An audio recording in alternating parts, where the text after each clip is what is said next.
University Hall of Fame.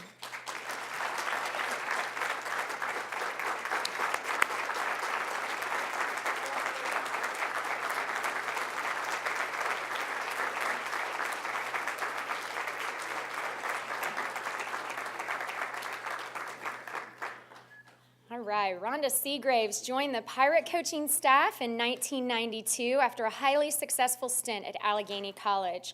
As a former player and captain at the Ohio State, you have to say it right, women's basketball team, Seagraves' coaching talents led to rapid success, not only in basketball, but also in women's golf.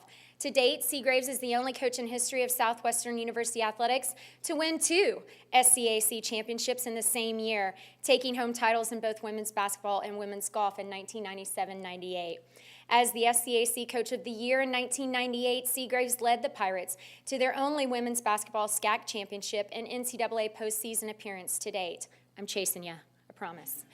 She was also the SCAC Golf Coach of the Year in 1998 and 1999, with SCAC championships in 1997 and 1998. The 2000 team was the university's first women's golf team to reach the postseason, finishing 5th in the nation in NCAA Division III.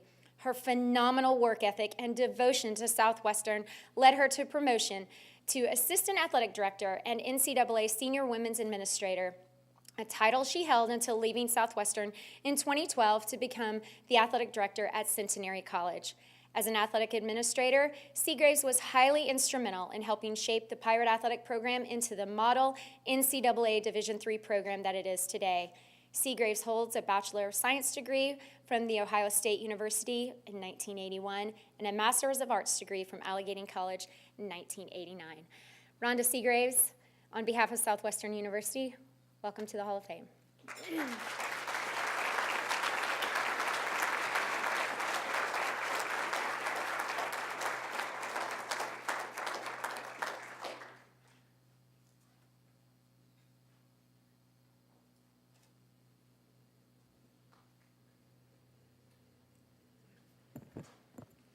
Wow, darn allergies.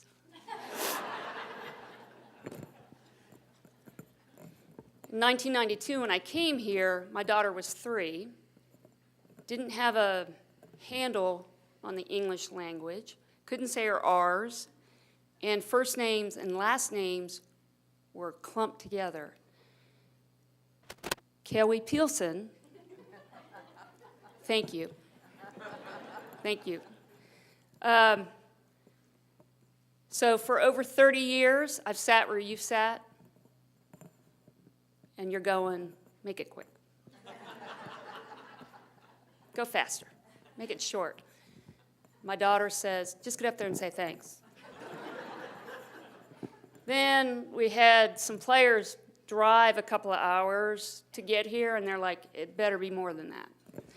So what you learn, though, is that when you're standing here, it's different than when you're sitting there, because you don't get up here because of something you've done.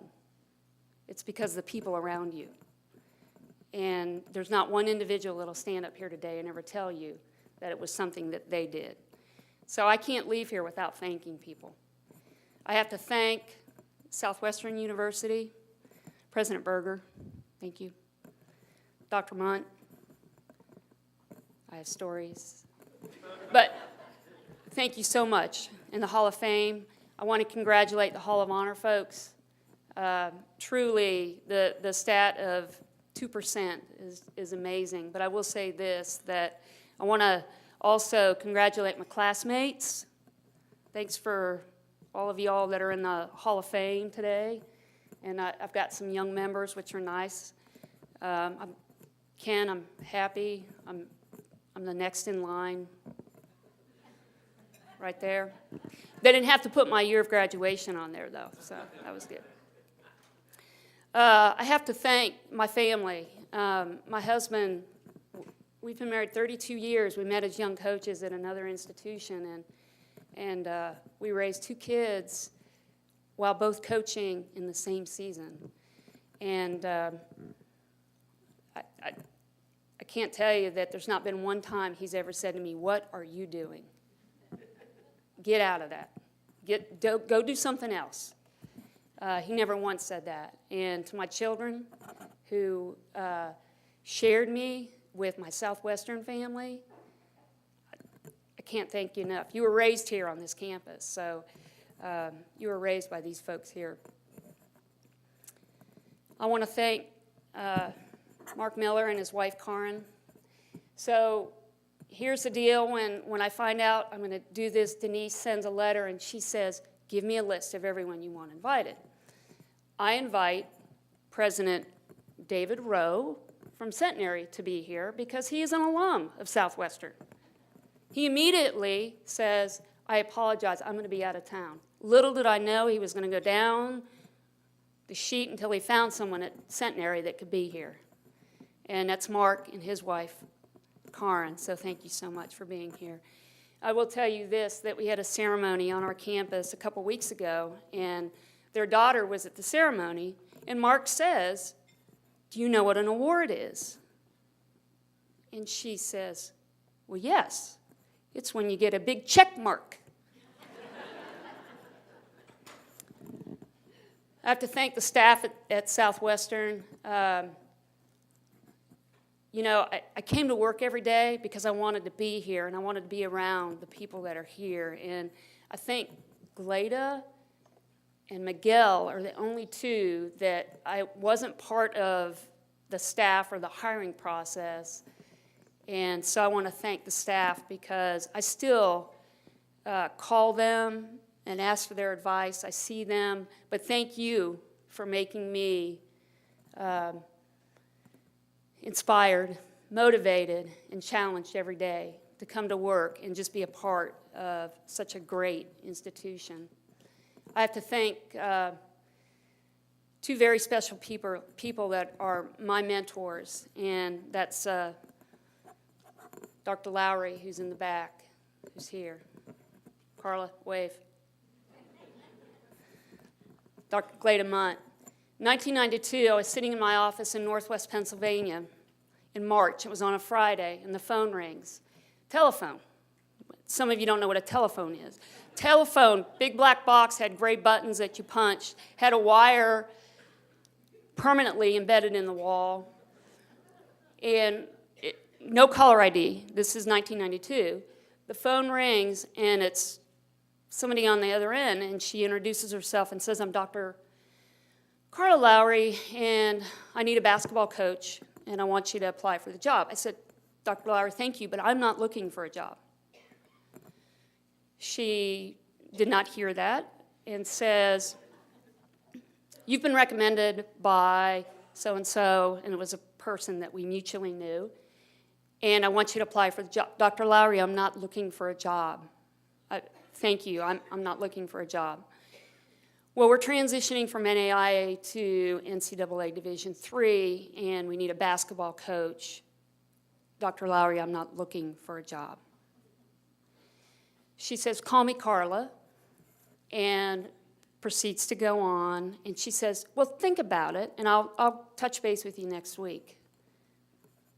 Okay? I didn't really think about it over the weekend. The phone rings on Monday. So, true story. Hi, this is Carla. Did you think about the job?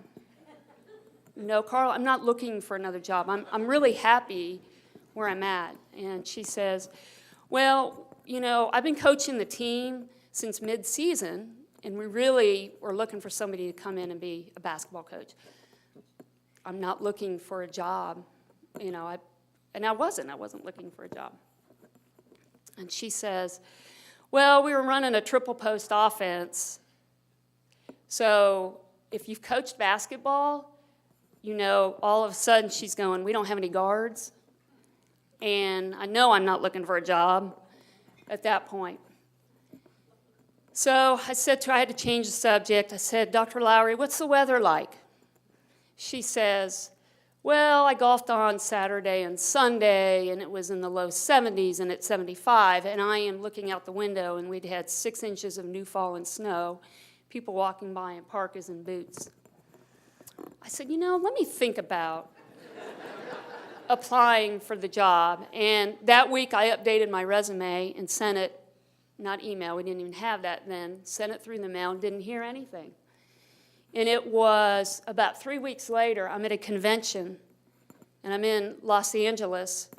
And now that I live in Louisiana, I understand this, but in Louisiana, that's the other LA. So I'm in LA at a convention in a large city with thousands of hotels, thousands of hotel rooms, and my phone rings in my room. And to this day, I do not know how she found me. And it's Carla Lowry, and she says, Rhonda, don't take another job. Well, I was at the Women's Basketball Coaches Convention, and that's when all the changes go on and people are looking for jobs. I said, Carla, I'm not looking for another job. I've not applied for another job. Don't worry about it. Well, our president's in China, and he wants to see you when he gets back. I said, fine. 2 weeks later, I flew out. I felt so guilty getting on a plane and flying from Northwest Pennsylvania to the country of Texas. And this institution had spent all this money to do that, and I wasn't looking for a job. And I get here, and the men's basketball coach at that time picks me up at the airport, and he says, I'll see you in the morning. The next morning, Carla picks me up at the hotel, and I'm like, well, I thought, she says, he resigned. He had taken another job. In between dropping me off at the hotel,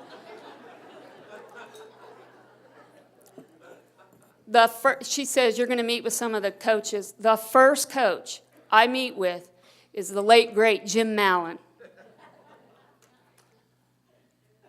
He says, this won't take long.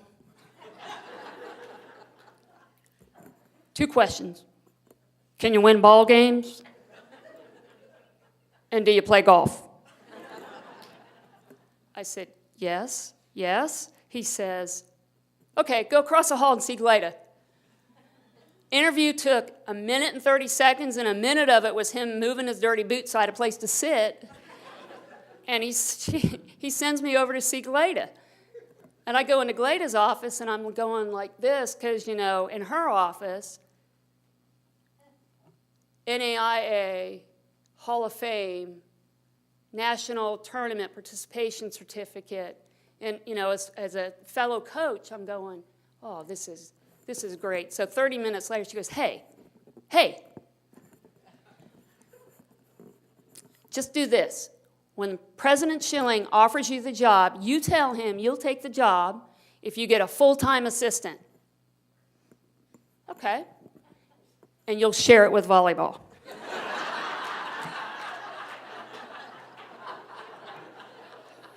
True.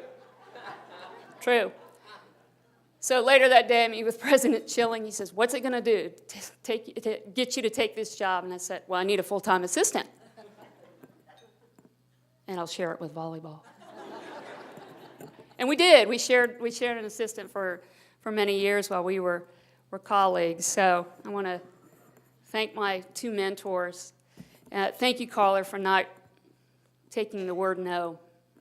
Appreciate that. Lastly, players.